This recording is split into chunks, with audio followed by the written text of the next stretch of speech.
Characteristic strength of cube at 28 days. हम concrete को कैसे डिजाइन करते हैं? Characteristics cube strength of concrete at 28 days. Clear? जैसे अगर हम कोई ग्रेड की बात करते हैं, जैसे हमारा कोई ग्रेड है M20 ग्रेड, क्लियर? तो M तो हो गया आपका स्टैंड फॉर द मिक्स, और ये जो नंबर है यह क्या रिप्रेजेंट कर रहा है? FCK को। कैरेक्टरिस्टिक स्ट्रेंथ होगी आपकी क्यूब की कितनी? 20 न्यूटन पर mm स्क्वायर। कब? At 28 days. क्लियर? फिर नोट में लिख लेना, concrete is designated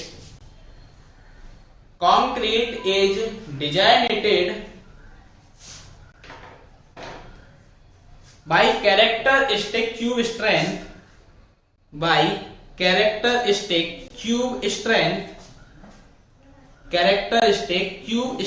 of concrete at 28 days at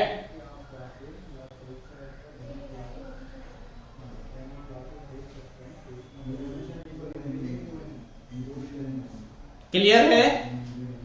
ये सभी को क्लियर हो गया होगा कि हम कैसे करते हैं स्ट्रेंथ को डिजाइन। ठीक है, चलो नेक्स्ट, जैसा कि हमने कल हेडिंग डाली थी ग्रेड ऑफ कंक्रीट की हमने बात की थी। क्लियर? तो हम ग्रेड की यहाँ पे बात कर लेते हैं। देखो, ग्रेड ऑफ कंक्रीट किस पर बेस्ड होते हैं? कैरेक्टरिस्टिक स्ट्रेंथ पर बेस्ड होते हैं। क्लियर? क्या बोल रहा हूं मैं? Grade of concrete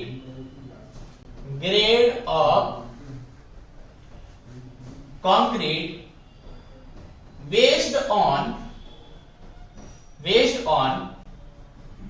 characteristic strength. Characteristic strength मतलब क्या हो गया आपका? FCK हो गया। FCK पे क्या करेगा? बेस्ड रहेगा। क्लियर? तो अब अगर हम बात करें एज पर IS कोड, क्या बोल रहा हूं मैं?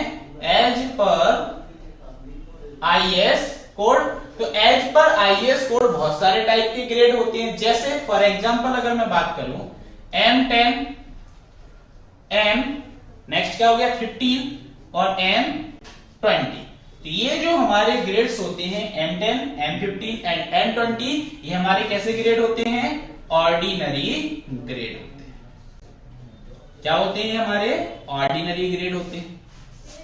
ठीक है, नेक्स्ट अगर मैं अब बोलूं आपसे M25 से M55 तक के जो हमारे ग्रेड होते हैं, M25 से M55 तक के जो हमारे ग्रेड होंगे, ठीक है, यहां पे ऐसा 2 लिख लो, M25 टू M55 जो हमारे ग्रेड्स होते हैं, इन ग्रेड्स को बोला जाता है स्टैंडर्ड ग्रेड्स।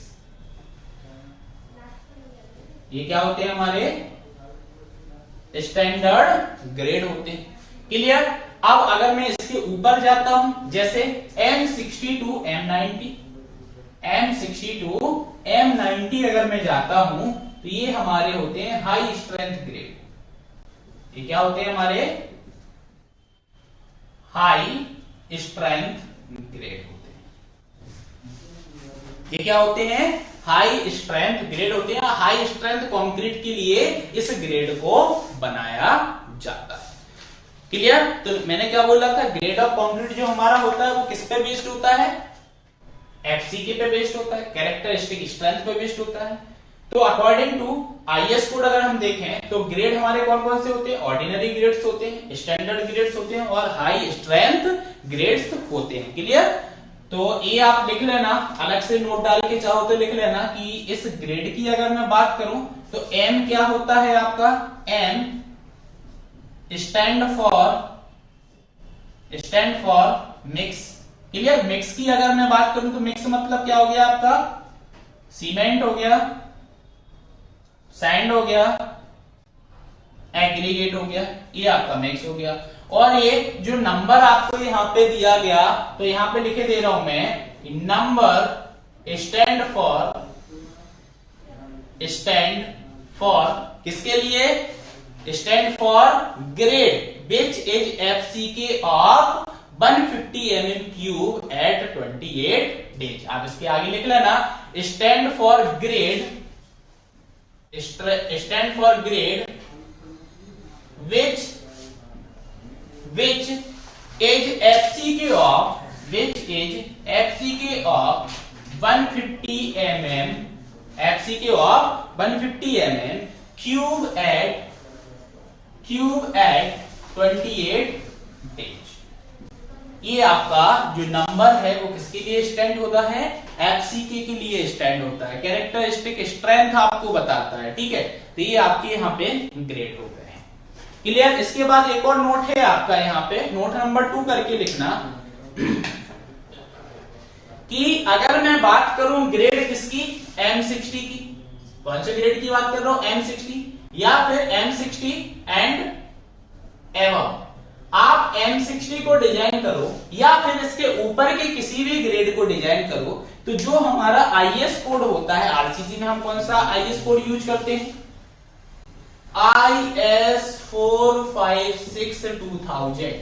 तो ये आईएस कोड जो होता है, यह क्या बोल रहा हूं मैं? Not applicable. क्या हो गया? IS 456-2000 not applicable to M60 and above grade. M60 grade या इसके ऊपर के ग्रेड के लिए यह वाला IS कोड एप्लीकेबल नहीं है।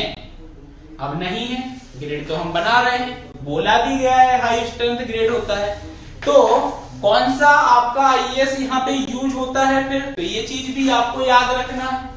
IS 10262, IS 10262 और इसका जो रिसेंट रिवाइज आया है, जो ये वाला कोड कब आया है? 19 में आया है, 2019। क्लियर? ये रिवाइज हो गया है, तो अभी आपका जो लेटेस्ट आया है तो वो क्या है? 10262 2019 में ये रिवाइज हुआ है। क्लियर? तो ये कोड आप यूज करते हो अगर आपको M60 बनाना है या इसके ऊपर का ग्रेड बनाना है। क्लियर? इतना क्लियर हो गया सभी को?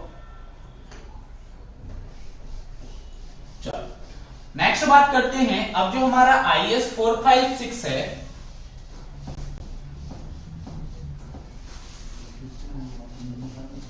Clear?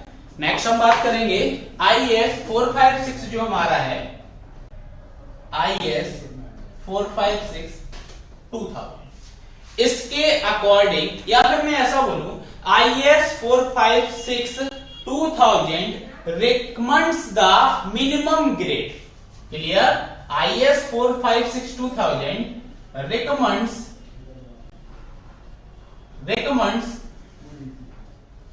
recommends the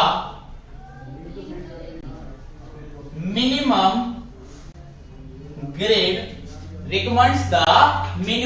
grade as M20 for RCC। Clear? एक चीज आपको याद रखना है कि IS 456-2000 जो हमारा होता है वो आरसीसी वर्क के लिए कितना ग्रेड रिकमेंड करता है? कम से कम M20, मतलब M20 तो आपको डिजाइन करना ही है आरसीसी वर्क के लिए। अगर यही चीज मैं बोलूं recommend to the minimum grade as a coastal areas, clear? Coastal areas की बात करूं या फिर मैं बात करूं सी वाटर, समुद्र में निर्माण कर रहे हो आप, क्लियर? तो इसके लिए मिनिमम ग्रेड कितना रिकमेंड करता है हमारा IS 456-2000? तो फॉर कोस्टल एरिया या फिर sea water construction minimum grade as M30। Minimum grade हमारा कितना होता है? M30 होता है।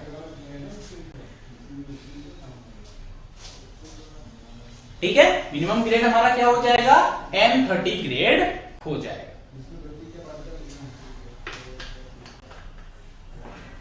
ठीक है, ये मिनिमम ग्रेड आपका आ गया है। अब नेक्स्ट यहां पे एक क्वेश्चन आता है कि ये मिनिमम ग्रेड जो है, जो IS 456-2000 ने रिकमेंड किया है, किया किस बेसिस पे होगा? ये मिनिमम ग्रेड किस पर डिपेंड करता है? रीजन होगा इस मिनिमम ग्रेड को सेट करने के पीछे। ठीक है, तो मिनिमम ग्रेड ऑफ कंक्रीट जो हमारा होता है यह डिपेंड करता है एक्सपोजर कंडीशन पे। तो लिख लेना ये line, minimum grade of RCC used depend on the exposure condition. किस पर डिपेंड करता है? एक्सपोजर कंडीशंस पर डिपेंड करता है। ठीक है, अब एक्सपोजर कंडीशंस कौन कौन सी होती हैं, तो एक टेबल बना लेते हैं, उसके अकॉर्डिंग अपन क्या पढ़ेंगे, मिनिमम ग्रेड की बात करेंगे कि किस एक्सपोजर कंडीशन में कितना मिनिमम ग्रेड आपको लेना है। क्लियर? तो पहला हमारा जो कॉलम रहेगा वो किसका रहेगा, एक्सपोजर कंडीशंस का रहेगा। दूसरा क्या रहेगा, जो भी एक्सपोजर कंडीशंस हम पढ़ेंगे उसका डिस्क्रिप्शन देखेंगे। क्लियर? तो नेक्स्ट कॉलम आप बनाओगे किसका, डिस्क्रिप्शन का। इसके बाद अगर हम बात करें तो थर्ड कॉलम हमारा हो जाएगा किसका, मिनिमम ग्रेड, कि कौन सी एक्सपोजर कंडीशन पर आपको कितना ग्रेड लेना। इसके बाद देखो मिनिमम ग्रेड की बात तो हो गई, इसके बाद कुछ पॉइंट और मैं लिखा रहा हूं यहां आगे, जो आगे आपको, जैसे कवर की बात करें तो हम आगे इसको पढ़ेंगे, नॉमिनल कवर जो आपका होता है इसको आगे पढ़ेंगे, लेकिन टेबल में यही बनवा रहा हूं इन एक्सपोजर कंडीशंस के बेसिस पर। क्लियर? तो आपको नेक्स्ट बना लेना है यहां पे मिनिमम नॉमिनल कवर का कॉलम, मिनिमम नॉमिनल कवर आपका हो जाएगा। क्लियर? नेक्स्ट अगर मैं बात करूं तो नेक्स्ट अगर हम कॉलम बनाए मिनिमम सीमेंट की बात करें, कि जब भी आप उस ग्रेड को बनाओगे तो मिनिमम सीमेंट आपको कितना लेना है। सीमेंट ले रहे हो बाई वेट, किलोग्राम पर मीटर क्यूब, एक एम क्यूब अगर बना रहे हो तो कितना केजी आपको सीमेंट लेना होगा, ये भी अपन मिनिमम की बात यहाँ पे कर रहे हैं। क्लियर? नेक्स्ट हम यहाँ पे बात करेंगे इन्हीं एक्सपोजर कंडीशन के बेसिस पर maximum water cement ratio. Clear? कि हमारा मैक्सिमम वाटर सीमेंट रेशियो क्या होना चाहिए। ठीक है, तो ये टेबल आपको बनाना है। एक्सपोजर कंडीशन की अगर मैं बात करूं तो पहली एक्सपोजर कंडीशन हमारी होती है माइल्ड। क्लियर? माइल्ड कंडीशन आप कैसे समझोगे कि हमारा जो कंडीशन है, एक्सपोजर कंडीशन है, माइल्ड है। तो जनरली आपने देखा होगा दिल्ली का जो क्लाइमेटिक कंडीशन आपका होता है, दिल्ली का जो अभी क्लाइमेटिक कंडीशन है वो हमारा कैसा है, एक माइल्ड एक्सपोजर कंडीशन। क्लियर? तो उस क्लाइमेट से आपको समझना है कि माइल्ड वाली एक्सपोजर कंडीशन है वो ये कहलाती है। क्लियर? तो मैं इसके सामने डिस्क्रिप्शन में लिख दूंगा, क्या लिख दूंगा, Delhi climatic condition, Delhi climate condition, ये हमारी माइल्ड कंडीशन होती है। क्लियर? अब मिनिमम ग्रेड बोलूं तो माइल्ड एक्सपोजर कंडीशन के लिए जो जो ग्रेड आपको दिया गया है अकॉर्डिंग टू आईएस कोड वो M20 दिया गया है। नेक्स्ट उसने बोला है मिनिमम नॉमिनल कवर जो हम माइल्ड कंडीशन में प्रोवाइड करेंगे वो 20 mm करेंगे। इस पे स्टार बनाना। क्लियर? एक सिंगल स्टार बना देना। इसका रीजन मैं बाद में बताऊंगा कि स्टार मैंने क्यों बनाया है। मिनिमम सीमेंट की मैं बात करूं कि अगर मैं 1 NQ वॉल्यूम का कंक्रीट डिजाइन कर रहा हूं तो कितना केजी आपको कम से कम सीमेंट उसमें मिलाना है, तो 300 केजी। कितना आ जाएगा, 300 केजी हमारा सीमेंट रहेगा। क्लियर? एसएससी के एग्जाम में आया भी था कि ये आपका M20 ग्रेड जो होता है तो मिनिमम कितना सीमेंट आपको लेना है। ठीक है, तो ये एक चीज, जैसे अगर एमपीपीएससी के साथ साथ आप एसएससी का भी एग्जाम दोगे तो उसमें आपको बहुत ज्यादा ये हेल्प मिलेगी। ठीक है, तो 300 केजी आपको मिनिमम मिलाना है। मैक्सिमम वाटर सीमेंट रेशियो की मैं बात करूं तो 0.55, 55% की मैं बात कर रहा हूं, मतलब 0.55 आपका ये क्या हो गया, मैक्सिमम वाटर सीमेंट रेशियो हो गया फॉर M20 माइल्ड कंडीशन। ठीक है, नेक्स्ट अपन समझते हैं मॉडरेट। क्लियर? नेक्स्ट हमारी कौन सी होती है एक्सपोजर कंडीशन, मॉडरेट कंडीशन होती है। अब मॉडरेट से आप क्या समझोगे, क्लियर? मॉडरेट से आप क्या समझोगे, तो जो हमारा आरसीसी का स्ट्रक्चर है, क्या बोल रहा हूं मैं, जो हमारा आरसीसी या कंक्रीट का जो स्ट्रक्चर है permanently submerged in normal water. Clear? मैं क्या बोल रहा हूं, मॉडरेट कंडीशन में मैं क्या बोल रहा हूं, पहला पॉइंट मैंने बोला permanently submerged in normal water.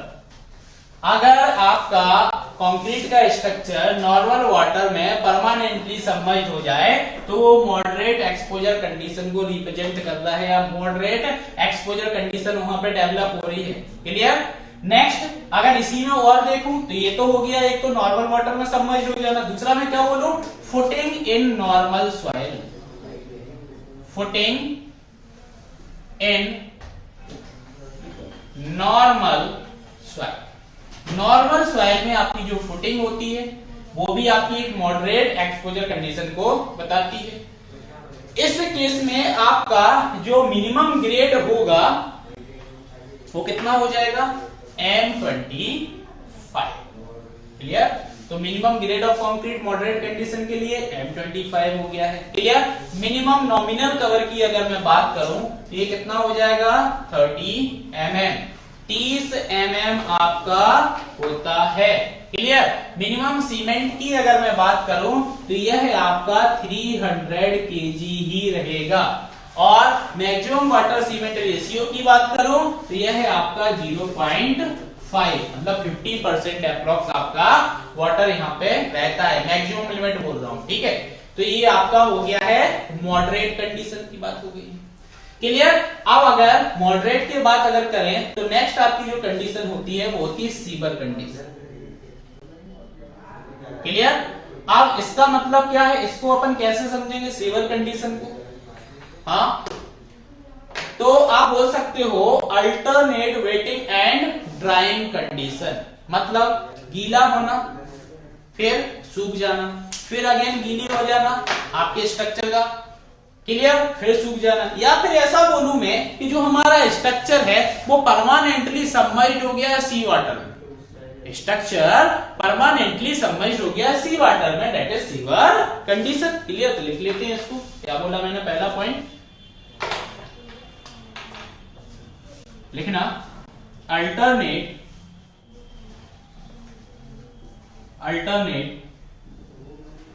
Waiting and drawing.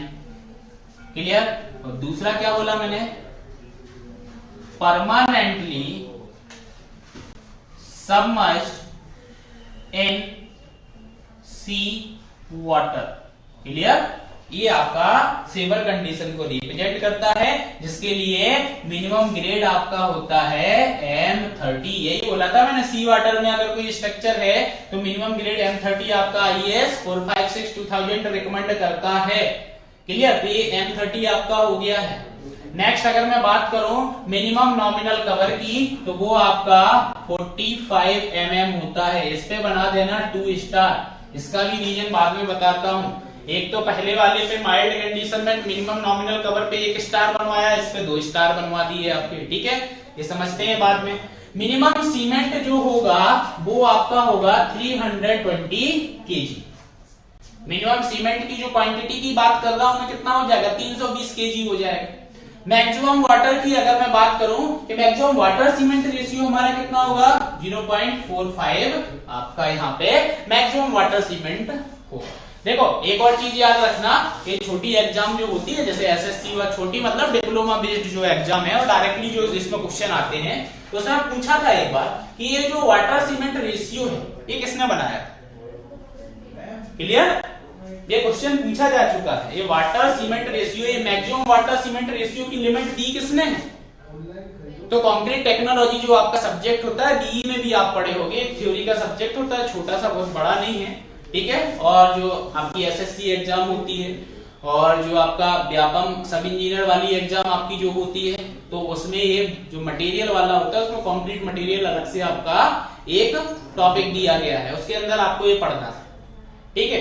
तो डफ एब्राम जो थे उन्होंने ये फिक्स किया था मैक्सिमम वाटर सीमेंट रेशियो की लिमिट। ठीक है, उन्होंने इस पे एक्सपेरिमेंट किया था। ठीक है। तो ये आपका सीवर कंडीशन के लिए मैक्सिमम वाटर सीमेंट रेशियो कितना हो गया, 0.45 हो गया है। ठीक है, ये याद रखना है आपको। नेक्स्ट हमारी जो कंडीशन होती है एक्सपोजर, वो देखते हैं।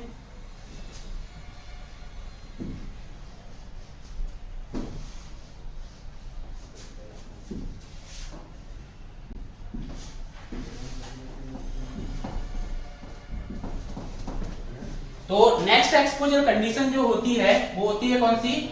Very severe condition. इसका डिस्क्रिप्शन क्या आ जाएगा? जैसे यहां पे अपन ने बोला था permanently submerged in sea water, और अल्टरनेट वेटिंग हो रहा था एंड ड्राइंग भी हो रही थी उसमें प्रोसेस। आप वेरी सीवर को आप कैसे एक्सप्लेन करोगे, कैसे समझोगे ये कौन सी एक्सपोजर कंडीशन है, कहां पे आपने स्ट्रक्चर बना दिया है? क्लियर? तो alternate wetting and drawing condition अब जो हो रही है वो किसके अंदर हो रही है? सी वाटर के अंदर हो रही है। जैसे पोर्ट वगैरह जो होते हैं आपके, क्लियर? और भी आपने कोई स्ट्रक्चर बना के रखा है, लहर आ रही है सी वाटर की, टकरा रही है, फिर वो ड्राई हो जाता है उतने टाइम के लिए, फिर लहर आई, फिर उसको गीला कर दिया। क्लियर? तो वो कंडीशन आपकी वेरी सीवर कंडीशन कहलाती है। या फिर मैं ऐसा बोल सकता हूं कि जो फुटिंग हमारा है या जो फाउंडेशन है वो वेरी एग्रेसिव सॉइल में आपने बना दिया है। एग्रेसिव सॉइल मतलब क्या होता है? एग्रेशन, गुस्सा। तो ऐसी सॉइल पैर रखोगे पूरे के पूरा पैर तो चले ही जाएगा, आप भी साथ में अंदर चले जाओगे। क्लियर? तो वेरी, आप बोल सकते हो फुटिंग इन एग्रेसिव सॉइल, वो भी वेरी सीवर एक्सपोजर कंडीशन को बताती है आपको। Clear?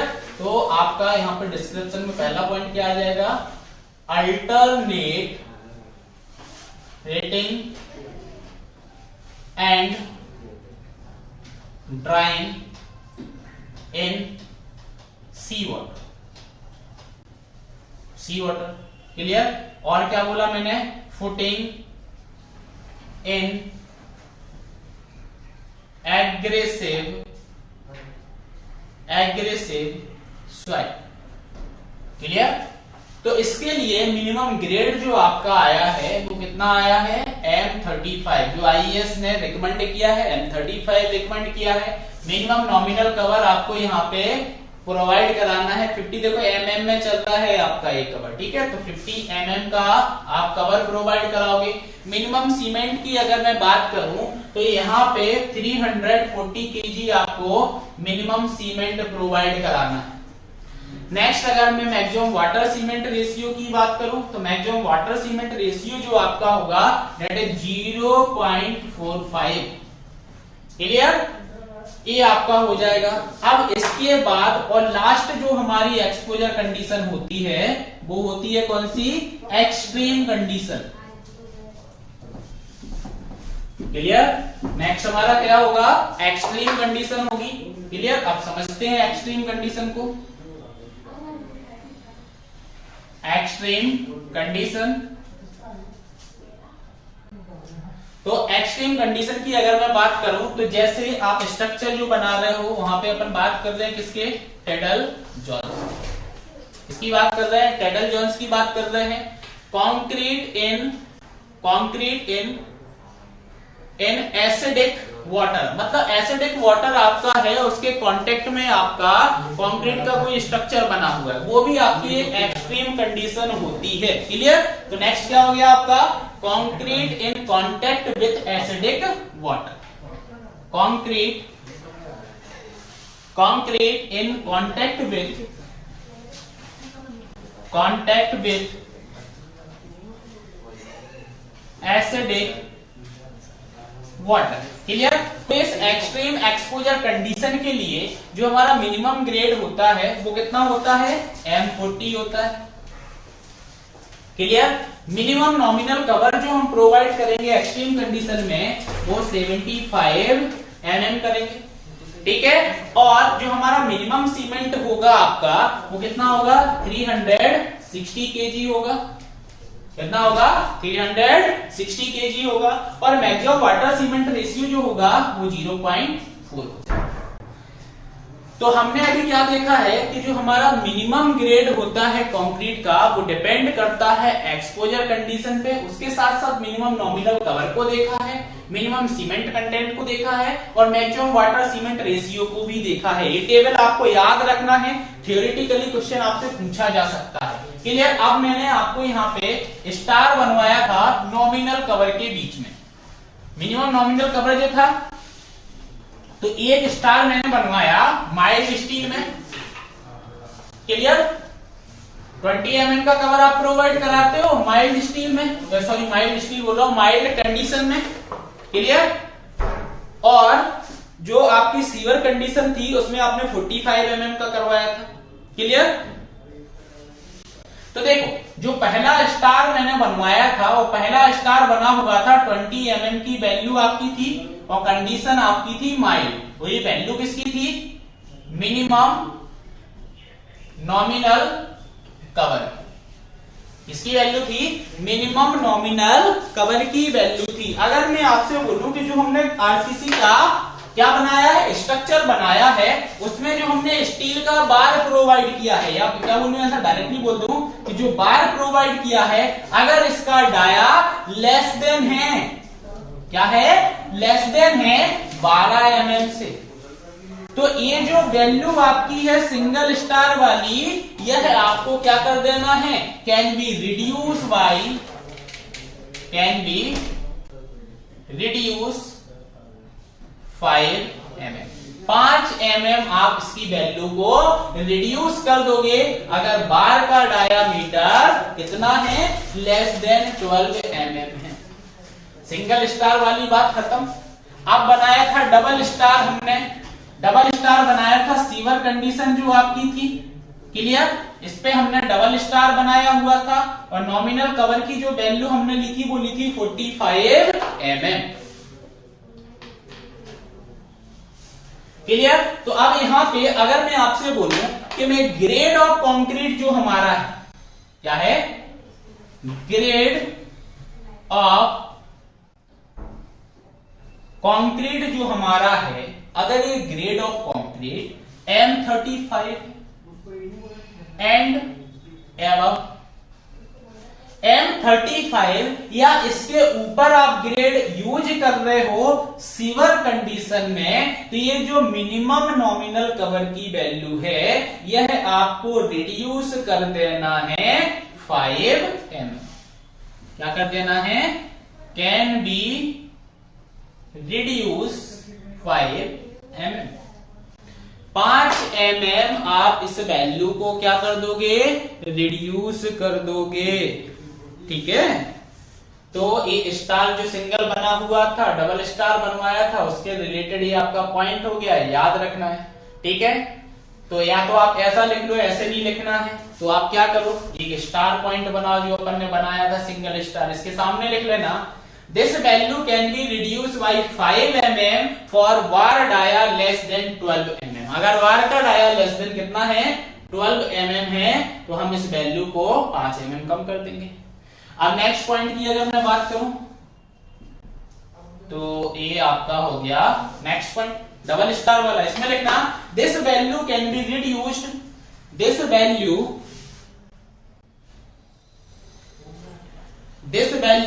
can be reduced by 5 mm when grade of concrete is 35, grade of concrete is M35 or higher,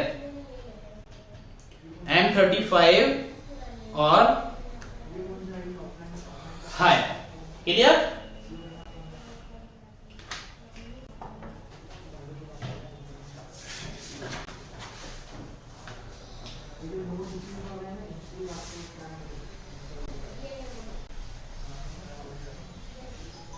तो अभी हमने देखो कंप्रेसिव स्ट्रेंथ जो पढ़ी थी वो पढ़ी थी किसके लिए, ट्यूब के लिए। हमने एक कंक्रीट का एम जैसे ग्रेड बनाना है, ग्रेड प्रिपेयर करना है, M30 ग्रेड प्रिपेयर करना है, तो आपने क्यूब बनाया, उसकी कंप्रेसिव स्ट्रेंथ को फाइंड आउट कर लिया, वेल एंड गुड है।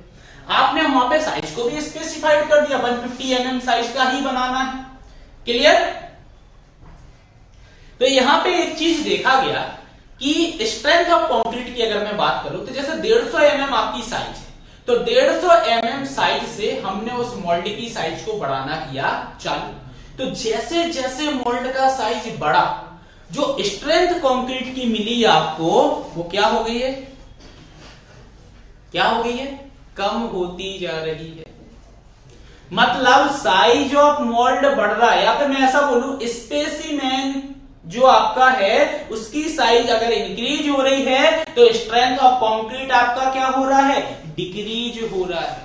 लेकिन एक टाइम आया जब हम किसको, साइज को बढ़ा रहे थे स्पेसिमेन, कि अगर हम 450 mm साइज के ऊपर जाते हैं, इसकी बियॉन्ड जाते हैं, तो कंप्रेसिव स्ट्रेंथ में कोई भी चेंजेस नहीं आता है। कोई भी चेंजेस मतलब ऐसा बोल सकते हो कि आपकी कंप्रेसिव स्ट्रेंथ डिक्रीज नहीं हो रही है, जो आ रही थी वही आ रही है, कंटिन्यूअसली आपकी है। क्लियर? तो मतलब सीधा सीधा बात यह है कि जब क्यूब के अलावा जब हम कंक्रीट का स्ट्रक्चर बनाएंगे, कंक्रीट का स्ट्रक्चर बनाएंगे तो वहां पे तो डिफरेंट डिफरेंट शेप बनाना है, अलग अलग साइज का बनाना है, तो फिर हम कंप्रेसिव स्ट्रेंथ को क्या लेंगे। तो नेक्स्ट हमारा जो पॉइंट है वो यही है, compressive strength of concrete in structure. Clear? Compressive strength of concrete in structure. Clear? तो क्या होगा, तो कंक्रीट की हमारी जो कंप्रेसिव स्ट्रेंथ होती है वो कितनी होती है, एफसी के, यही लेते हैं। क्लियर? तो इस स्ट्रेंथ को देखो, शेप के रिगार्डिंग अपन बात कर रहे हैं। क्लियर? शेप के रिगार्डिंग, शेप चेंज हो रहा है स्ट्रक्चर में, इसलिए बात कर रहे हैं। तो जो हमारी एफसी के होता है इसको हम क्या कर देंगे, डिवाइड कर देंगे। पार्शियल सेफ्टी फैक्टर जो हमारा होता है कंक्रीट के लिए 1.5। क्लियर? तो कितना हो जाएगा, 0.67 किसके फॉर्म में, एफसीके के फॉर्म में। और ये किस केस में आ रहा है, आपका वर्किंग स्ट्रेस मेथड के केस में आ रहा है। मतलब compressive strength of concrete in structure आपका कितना होता है, 0.67 एफसीके होता है इन वर्किंग स्ट्रेस मेथड। क्या होता है, वर्किंग स्ट्रेस मेथड। और ये हमने किसके, ये शेप जो आपके चेंज हो रहे हैं। क्लियर? तो आपने compressive strength of concrete in structure कितना ले लिया, 0.67 एफसीके आपने ले लिया है। क्लियर? तो इसमें आप लिख लेना compressive strength of concrete in structure, heading डालना, इसके बाद नीचे लिखना strength of concrete is found to, strength of concrete is found to decrease with increase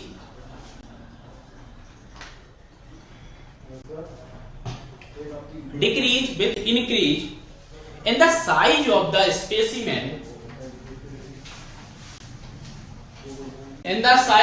specimen, however beyond 450 mm size,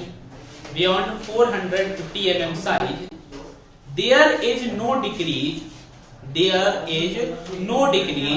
in the compressive strength of concrete,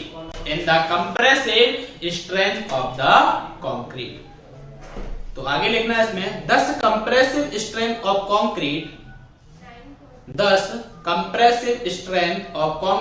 in structure is taken as 0.67 FCK।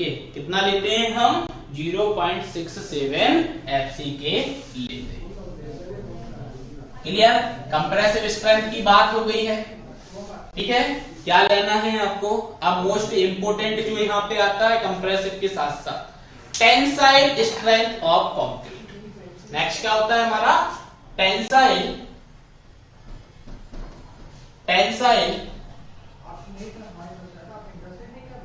Strength of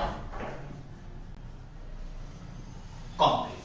अब tensile strength of concrete को आपको find out करना है। तो आपको पता है concrete की जो टेंसाइल स्ट्रेंथ होती है that is 1/10 of the compressive strength, या फिर आप इस फॉर्म में भी याद कर सकते हो कि tensile strength of concrete is between 7 to 15% of the compressive strength.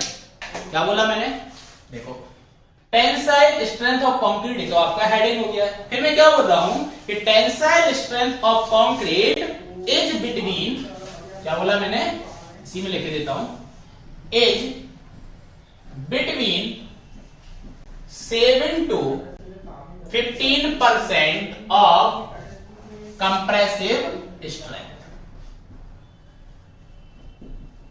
Compressive strength, clear? ये चीज आपको याद रखना है।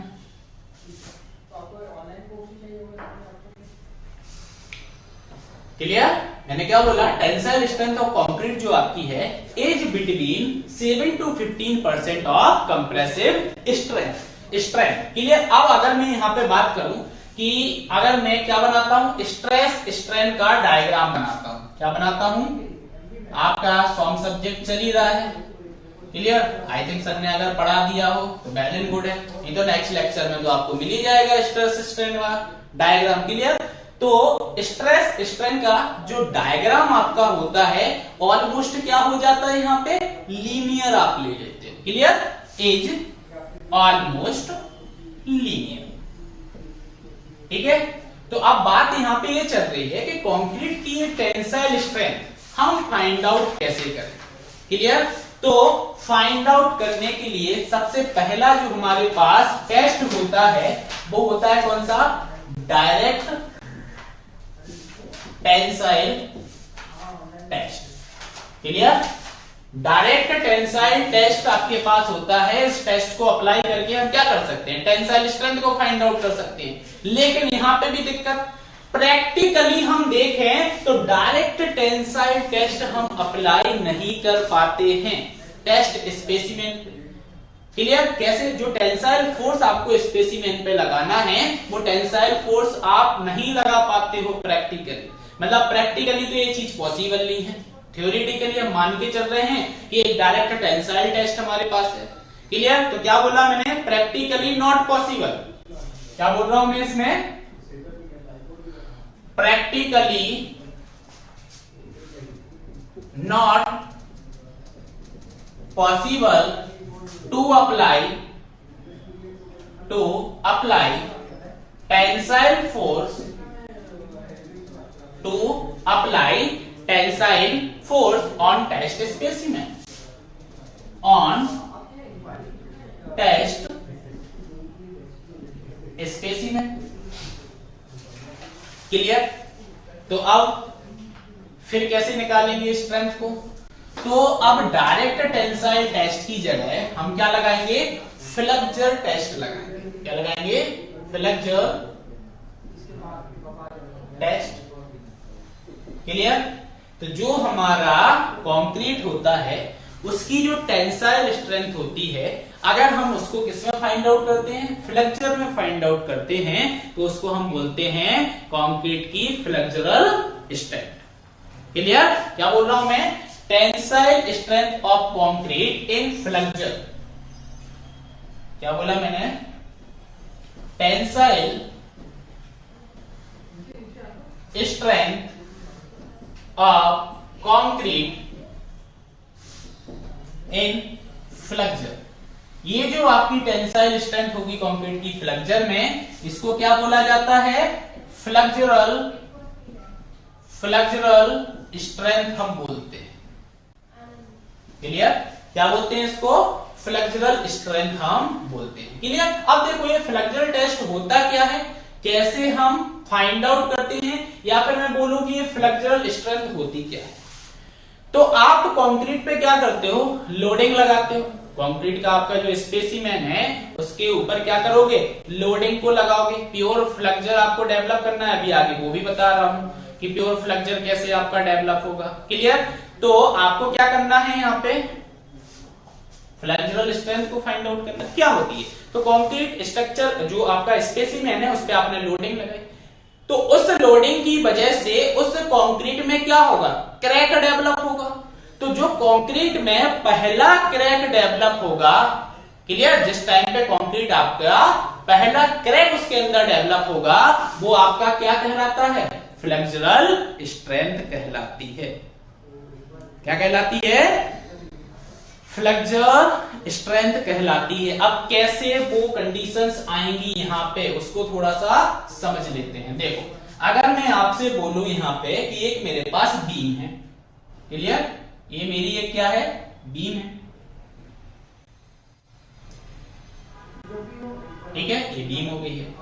अब याद रखना आपको कि अगर आपको प्योर फ्लेक्सर का केस डेवलप करना है, हम किसकी बात कर रहे हैं, प्योर फ्लेक्सर की बात कर रहे हैं, तो इसके लिए हम third point loading system use करते हैं। क्या करते हैं, थर्ड पॉइंट लोडिंग की बात करते हैं। अब थर्ड पॉइंट लोडिंग क्या होता है, देखो, तो अगर प्योर फ्लेक्सर की मैं बात करूं तो क्या होगा, आपका एक लोड आपका एपी आ गया, एक लोड आपका एपी आ गया, क्लियर।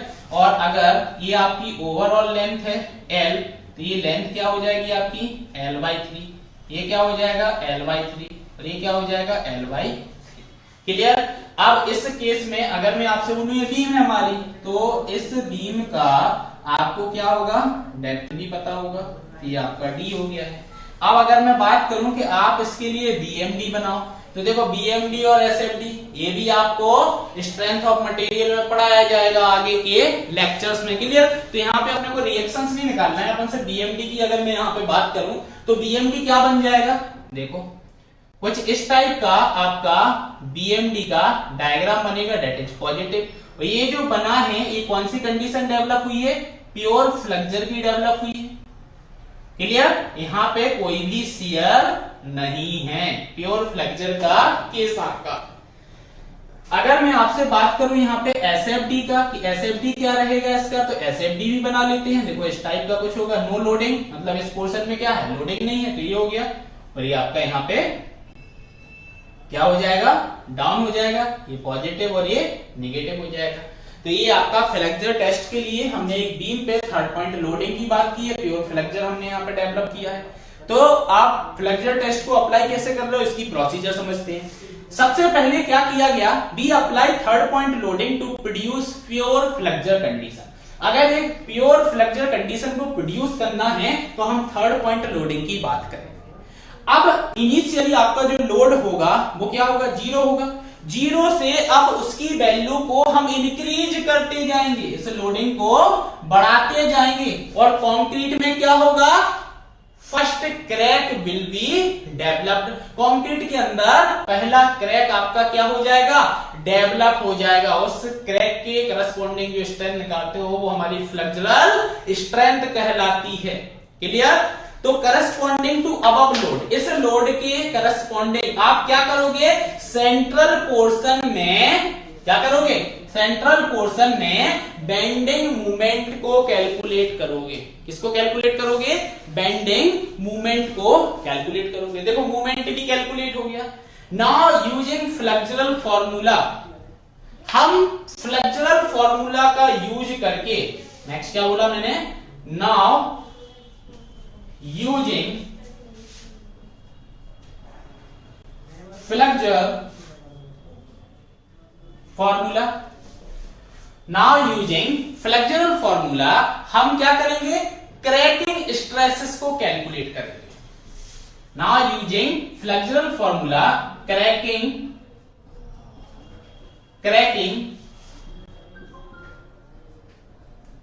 stress calculate, clear. अब जो फ्लेक्सर आपका फॉर्मूला होता है वो क्या होता है, हाँ फ्लेक्सर फॉर्मूला क्या होता है हमारा, तो देखो M/I सिग्मा y बाई, बात कर रहे हैं स्ट्रेसेस निकालना है आपको, तो ये जो सिग्मा है क्रैकिंग स्ट्रेसेस की मैं बात कर रहा हूं, क्लियर। तो इसको मैं और क्या लिख सकता हूं, FCRY बाई, क्या हो जाएगा, FCRY आपका हो जाएगा। अब अगर मैं नेक्स्ट बात करूं आपसे, तो आगे मैं क्या लिख सकता हूं, वैल्यू तो फाइंड आउट करना है इस FCR की। बाई को मैं क्या लिख सकता हूं, आपको पता है बाई क्या होगा, CG की बात कर रहा हूं, बाई क्या होगा, D/2 हो जाएगा। तो इस बाई की जगह क्या पुट कर देंगे, D/2 को पुट कर देंगे, क्लियर। तो क्या आपको मिल जाएगा, चलो वो देखते हैं। देखो FCR equal to M/I into by, by की वैल्यू को पुट किया तो m by I D by two, ये आ गई आपकी क्रैकिंग स्ट्रेसेस। क्या आ गई है? Cracking stresses. तो अब cracking strength of concrete is also called as modulus of rupture. Clear? मतलब जो हमारी फ्लेक्सर स्ट्रेंथ आई है कंक्रीट की, ये जो फ्लेक्सर स्ट्रेंथ आई है, इसी को हम क्या बोलते हैं? मॉडुलस ऑफ रप्चर हम बोलते हैं। देखो रप्चर का मतलब क्या होता है? टेंसाइल स्ट्रेसेस की वजह से जो फेल्यूर होता है वो आपका रप्चर कहलाता है। क्लियर?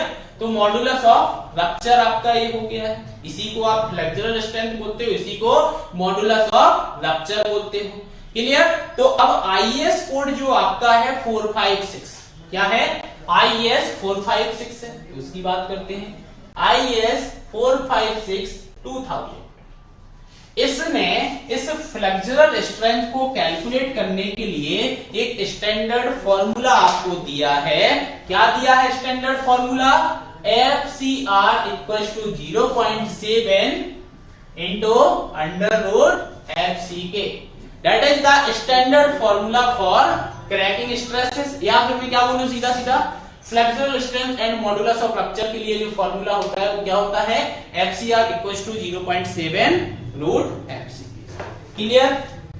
FCK आपको पता है मटेरियल की स्ट्रेंथ यहाँ पे हो गई। अब अगर मैं बात करूं कि calculate modulus of rupture of M25 concrete, M25 grade आपको बनाना है कंक्रीट का, उसके लिए आपको मॉडुलस ऑफ रप्चर क्या करना है? कैलकुलेट करना है। क्लियर? देखते हैं कैसे होगा।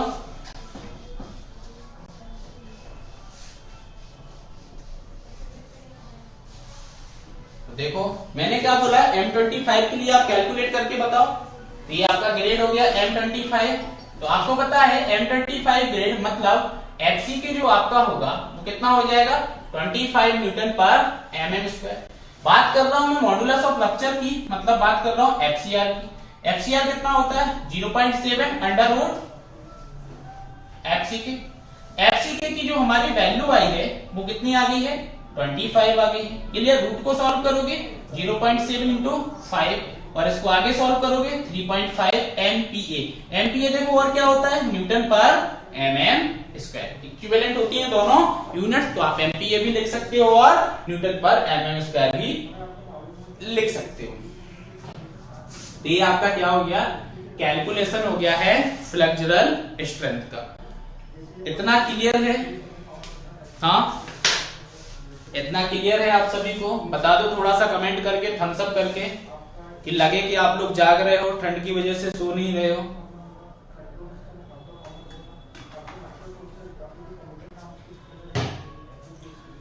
आई थिंक क्लियर हो गया होगा इतना तो, कैसे निकालना है।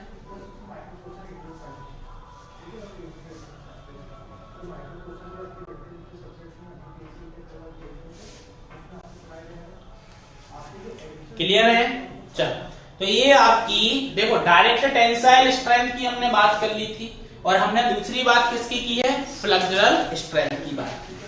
अब देखो डायरेक्ट टेंसाइल स्ट्रेंथ हम क्या फाइंड आउट कर पाए थे, क्या नहीं कर पाए थे? Practically not possible to apply tensile force on test specimen. Test specimen पर हम डायरेक्टली अप्लाई नहीं कर पा रहे थे टेंसाइल फोर्स को। तो यहाँ पे डायरेक्ट टेंसाइल स्ट्रेंथ जो आपकी है और जो आपकी फ्लेक्सुरल स्ट्रेंथ है, इन दोनों के बीच में एक रिलेशन है, याद रख लेना। उसके बेसिस पर हम डायरेक्ट टेंसाइल स्ट्रेंथ को भी फाइंड आउट कर लेंगे। क्या होता है कि जो हमारी डायरेक्ट टेंसाइल स्ट्रेंथ होती है, क्या होती है? डायरेक्ट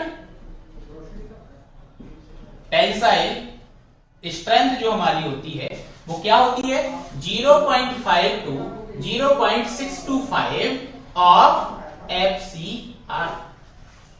क्या होता है? 0.5 to 0.625 FCR। क्लियर? ये डायरेक्ट टेंसाइल स्ट्रेंथ आप निकाल सकते हो। अगर आपको FCR पता है तो डायरेक्ट टेंसाइल स्ट्रेंथ भी आपकी फाइंड आउट हो जाएगी।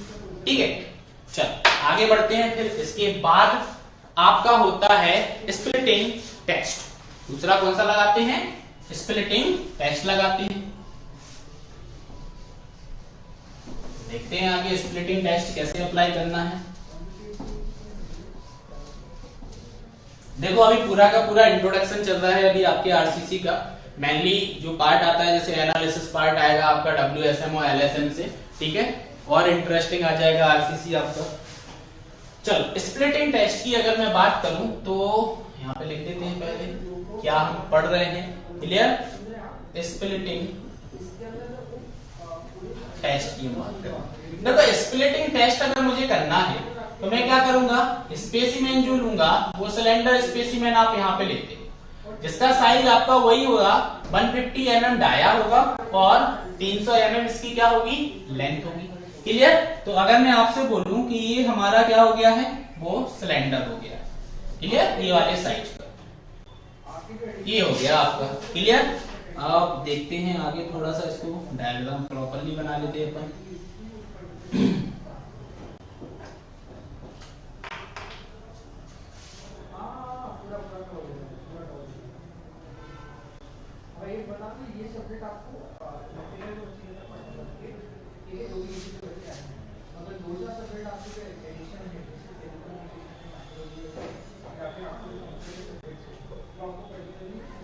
क्लियर, इस टाइप का कुछ आपका सिलेंडर होगा। ठीक है, अब अगर मैं बात करूं तो ये आपकी क्या हो जाएगी, यहाँ पे लेंथ हो जाएगी सिलेंडर की। ठीक है, और ये आपका क्या हो जाएगा, ये आपका डायामीटर हो जाएगा।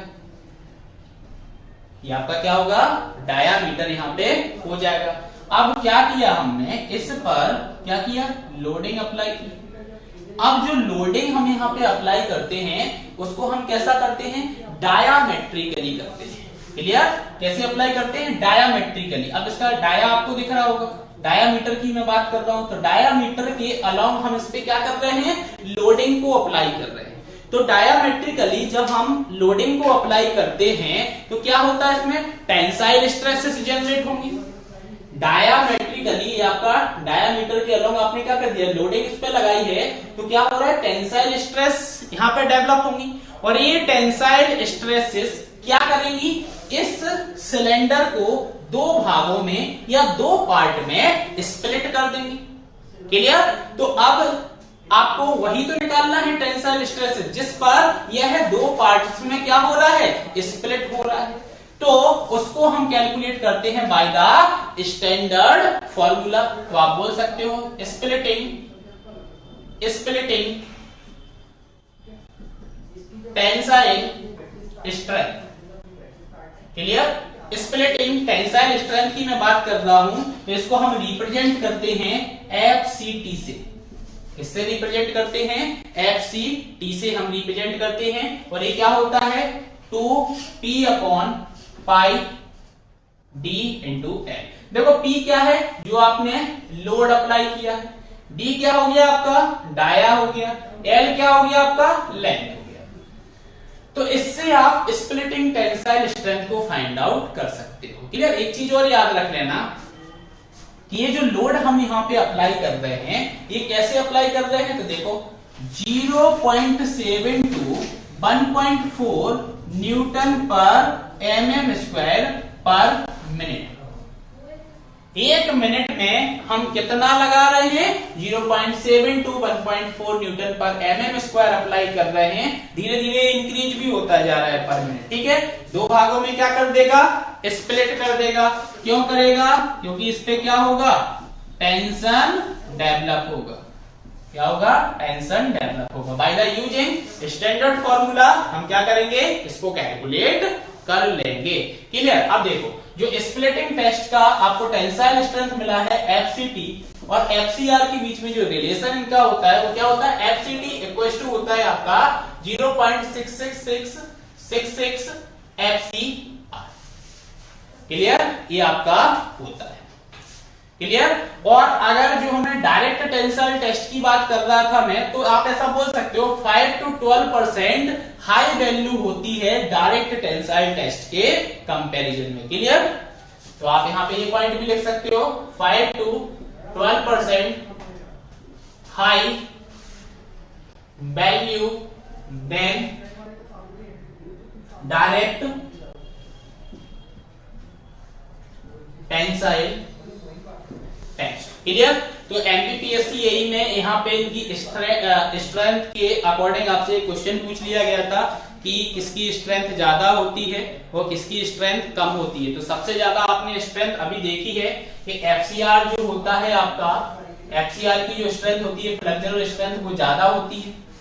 क्लियर। और इसके बाद आप देख रहे हो अभी मैंने बताया कि डायरेक्ट टेंसाइल के कंपैरिजन में इसकी हाई वैल्यू होती है।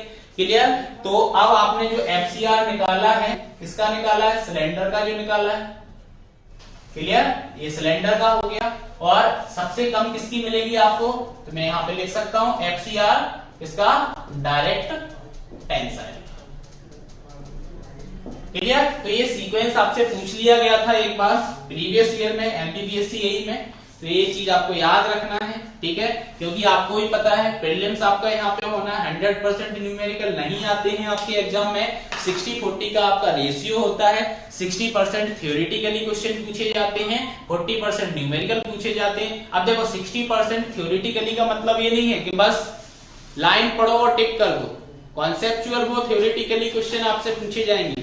अगर आपको कॉन्सेप्ट पता होगा तो ही आप उस क्वेश्चन का आंसर टिक कर पाओगे। Because of tensile stress generated in concrete, which is calculated using standard formula. Standard formula को आप यूज करके क्या कर सकते हो? उसको कैलकुलेट कर सकते हो। फॉर्मूला भी मैंने आपको लिखाया था, वो लिख ही लिया होगा आपने। ठीक है, तो टेंसाइल स्ट्रेंथ की बात हो गई है। ठीक है, अब अपन बात करते हैं कि जो हमने कंप्रेसिव स्ट्रेंथ फाइंड आउट की थी क्यूब की। क्लियर। क्या की थी? कंप्रेसिव स्ट्रेंथ फाइंड आउट किया था एक्सियल कंप्रेशन में। तो अब आपको क्या करना है? स्ट्रेस स्ट्रेन डायग्राम बनाना। क्लियर। स्ट्रेस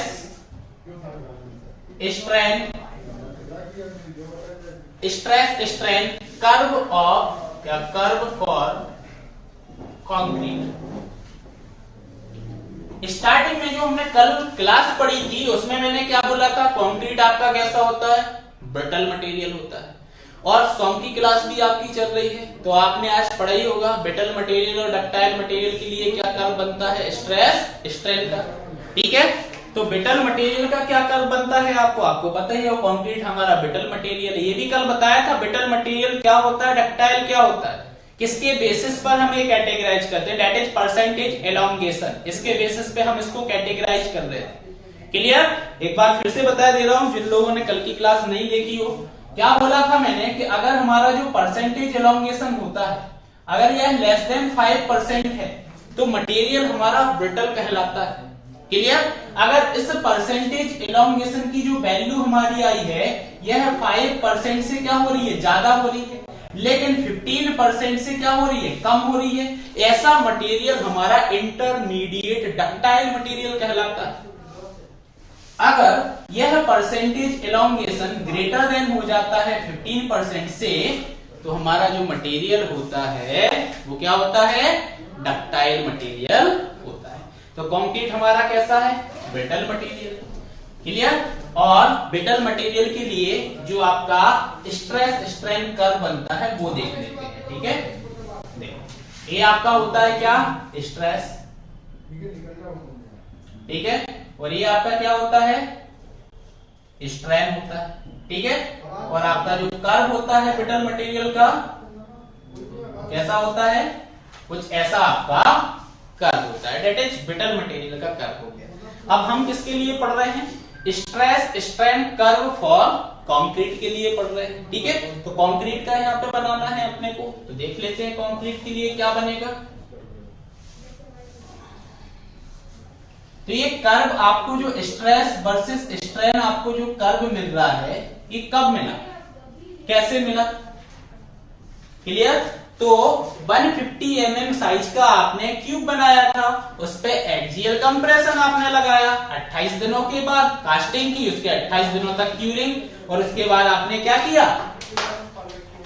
स्ट्रेस स्ट्रेन का डायग्राम आपने बनाया। कैसा बना डायग्राम देखते हैं। अगर मैं बात करूं ग्रेड के अकॉर्डिंग, तो जैसे मैंने एक ग्रेड लिया है, आपका एक M20 आया है, M30 आया है, M40 आया है। तो आपको पता है जैसे जैसे ग्रेड इंक्रीज होगा, ग्रेड क्या होगा, इंक्रीज होगा, स्ट्रेंथ भी कंक्रीट की आपकी क्या होगी, बढ़ती जाएगी। तो हम बात करेंगे किसके, स्ट्रेस स्ट्रेंथ डायग्राम की बात करेंगे। तो देखो कैसा बनेगा आपका,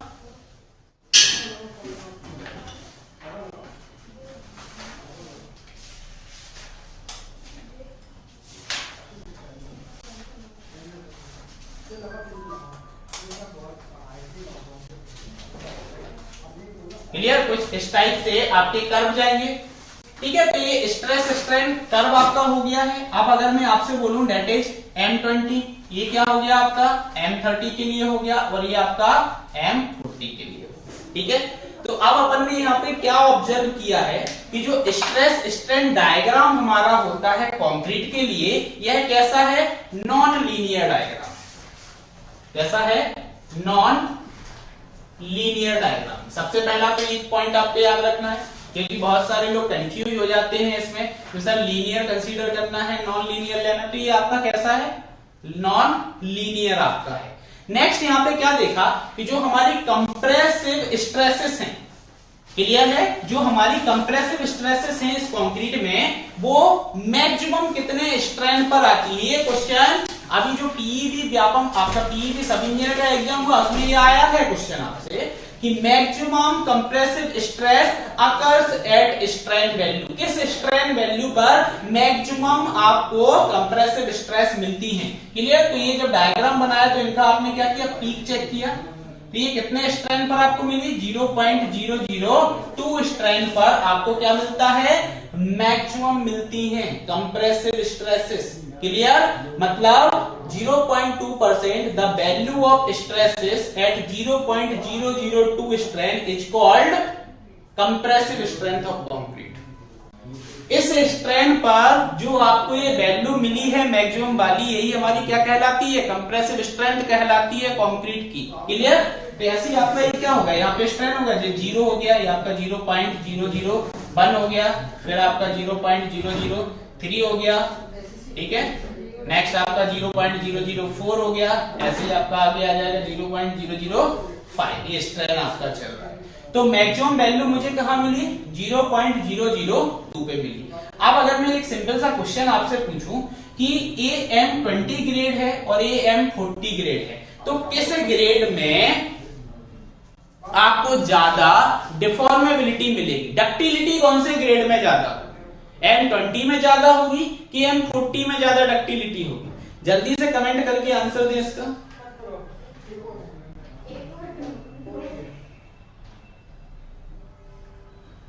डक्टिलिटी की अगर मैं बात करूं तो किसमें डक्टिलिटी ज्यादा होगी, M20 में होगी या M40 में होगी?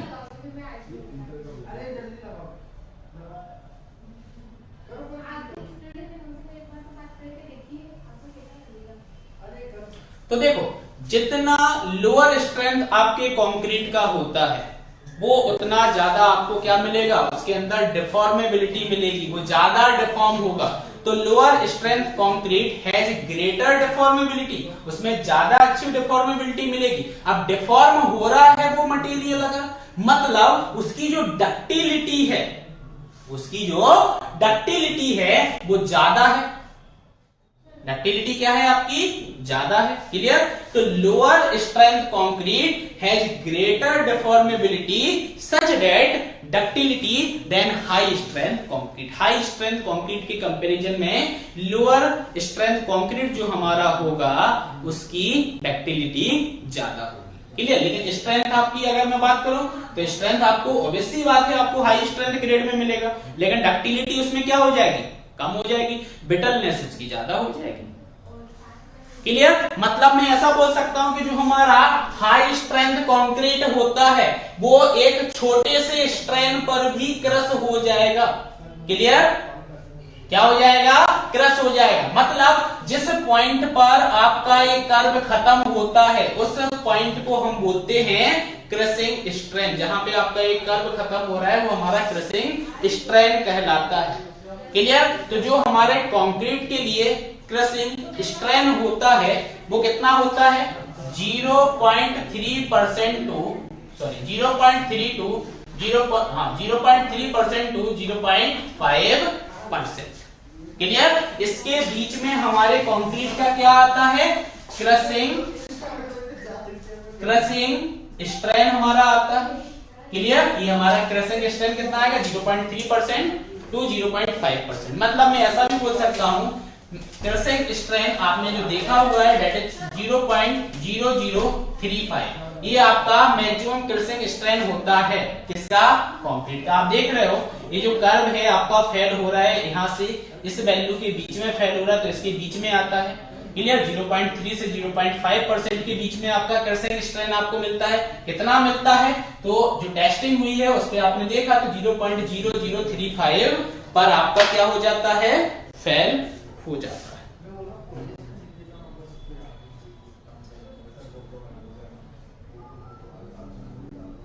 क्लियर है?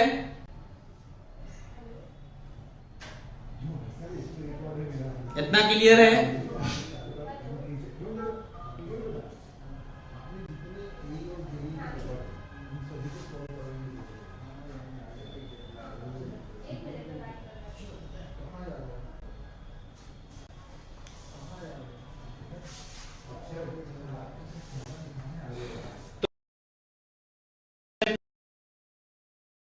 कर्व बनाया है, इसमें कुछ पॉइंट लिख लेते हैं। जो पॉइंट मैंने आपको बता दिए हैं वो पॉइंट लिखना है।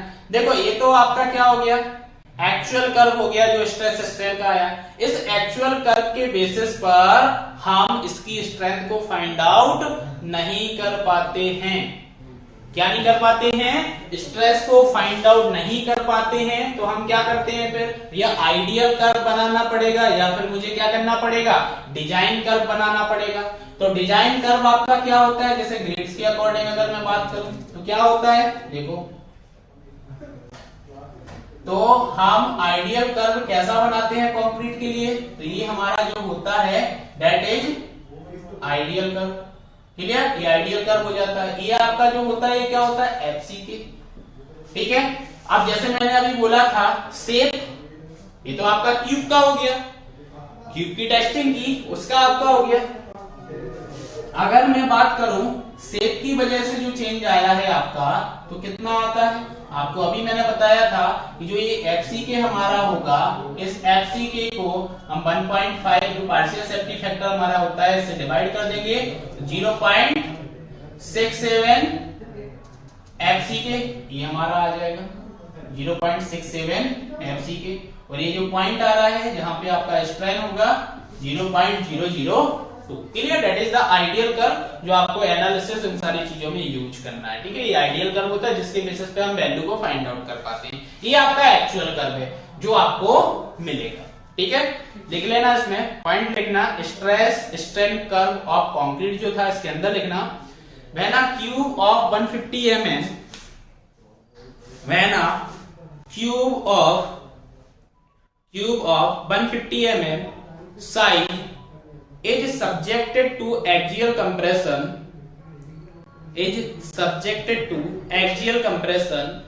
after 28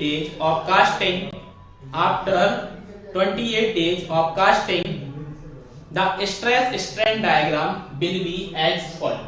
clear? ये डायग्राम आपको बना लेना है इसके जस्ट नीचे, उसके बाद आपको लिखना है, ये डायग्राम बना लेना, स्पेस छोड़ दो आप, लिखना stress strain diagram is non linear, stress strain diagram is non linear. Next point लिखना, मैक्सिमम कंप्रेसिव स्ट्रेस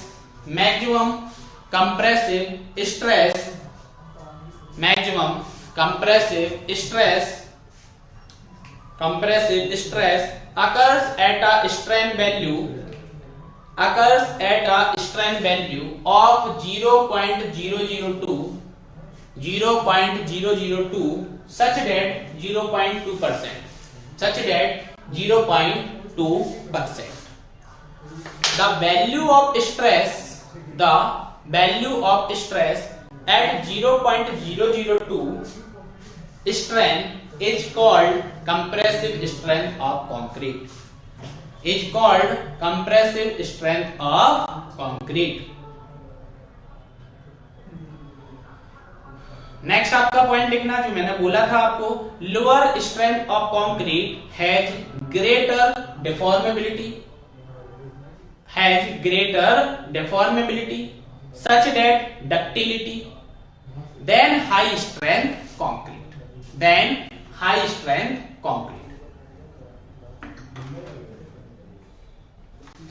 नेक्स्ट लिखना, high strength concrete gets crushed at smaller strength. फिर नेक्स्ट पॉइंट में आ जाएगा, the point where curve end is called crushing strength. The point where curve end is called crushing strength. Clear? और जो crushing strength की बात चल रही है तो वो कितना होता है आपका 0.3% टू 0.5%. ये भी आप नोट डाउन कर लेना, लिख लेना उसमें, ठीक है. तो ये आपका स्ट्रेस स्ट्रेन डायग्राम हो गया. क्लियर? ये क्या हो गया आपका स्ट्रेस स्ट्रेन डायग्राम आपका हो गया. और जो मैंने आपसे बात की है कि जो आपका ideal design stress strain curve for concrete होता है, तो अब नेक्स्ट पॉइंट में वही लिख लेना, ideal design stress strain curve जो आपका होगा वो क्या होगा, ये आपका हो जाएगा. क्लियर?